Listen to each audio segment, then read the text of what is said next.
Guys, I've never felt more like an Uber driver than I have the last 2 weeks. I've gone from an Uber X, okay, the Suzuki Sears, to now an Uber XL, because I'm now in the Suzuki Ertiga. I always want to just say like, oh my god, Ertiga. It sounds the same. Anyway, I'm in the GL manual version. Now, this car is now bigger and more improved overall compared to the outgoing model. It sort of has a little bit of a look like a Toyota Avanza in that it's more boxy looking, but I think this has the edge over its MPV rivals, and I tell you why. The value for money is amazing.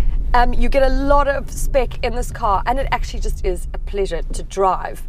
The spec you can expect in this GL model is things like all-round electric windows, electrically adjustable side mirrors, you've got rear parking sensors, you've also got aircon vents for the back passengers, and even a ventilated cup holder. That's pretty cool. My only bugbear is this, what is actually not a touchscreen thingamajig. It looks like it is, but it's what they call is a touch panel, and I can see why they might have, I don't know. It's not easy to use. It's hell of a basic. It took me about, I kid you not, about 18 minutes to connect my phone. Woo! Once I've got it now, okay, cool, I know how to do it. But it's not easy to operate. There's a very, very white wall in front of me that's maybe giving me some lovely light, I don't know. This is something that you could play like to embarrass your kids, you know what I mean? You just go mental. We like to party. We like to party. We like to party. It's also got Bluetooth and USB port and all that jazz. But something that is cool is the space of this car. The rear seats are, you know, it goes that like 2 + 3 + 2 vibes, which most of the MPVs do.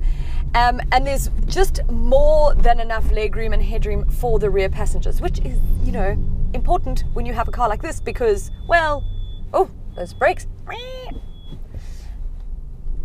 Because you want everybody to be comfortable, especially if you are an Uber driver. But this car I wouldn't just consider for as a fleet or an Uber car.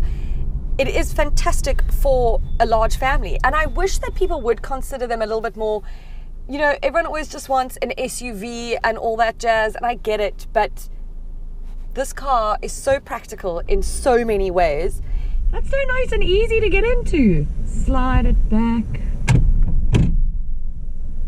Well, that's, oh, it's very upright. I'll make that go back more. Oh, that's easier. Oh, that's a bit better. Oh, quite comfortable actually. Sure. Even on this side. Oh, it's a bit squishy. But there's loads of legroom all over.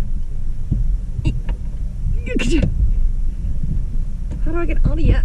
Oh, okay. That's all. With all the seats up, you've got 152 litres of space. If you have the back seat down, you've got 408 litres, which is plenty.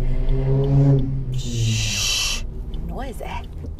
It has the same engine as the Sears that I spoke about. It's that 1.5 litre naturally aspirated petrol engine. Gets you 76 kilowatts of power and 138 newton meters of torque.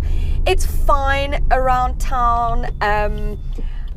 In fact, not fine. It's perfectly punchy around town. When you're on the highway, maybe a little bit more tricky because, well, you know, overtaking, it can be a bit of an interesting thing, especially if you're loaded with passengers and getting lost in suburbia here, pretending like I'm a mom, you know, dropping all the kids off everywhere.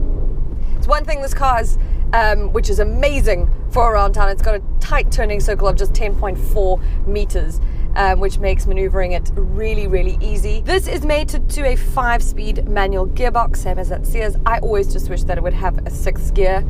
But other than that, it's a pleasure to drive this car. And I think if you have, say, more than 2 children or something and you need that space, it's really, honestly, something to consider. I've got something for you. Gonna hey now, hear what I say now. Hey now, around the corner. Okay, my free advice for today is don't tailgate me, okay? Stop driving up my backside, because I can tell you now, most of the time it's happening with people or with cars that I know don't have ABS, okay? I'm gonna brake because I'm gonna be teaching you a lesson. Also, you shouldn't do that. That's another bit of advice. Don't do that. But if something happens and I have to brake, you are going to flippin' will drive into me. Just don't. I get it if you want to get past someone, but there's just ways and means, and it's just dangerous. That's all it is. It's dangerous. So, do you know what I mean? Don't do that, guys. Don't drive up someone's backside. Maybe just don't go balls to the walls when you go around a corner, okay? Because that body roll's a bit extreme, and you might just feel like you're going to plonk over. But you won't, I'm sure. I mean, it's a very safe car. But at 241,900 Rand brand new, you know, the value for money is outstanding, and I think it's something that you should consider. Other rivals like the Honda BRV or, like I said, Toyota Avanza, all great cars, like will all offer everything you need in terms of practicality. This might just have the edge now because it's new, and the other ones are feeling a little bit dated now. But go and have a look at this car, because I think you'll like it. We like the party. We like the party.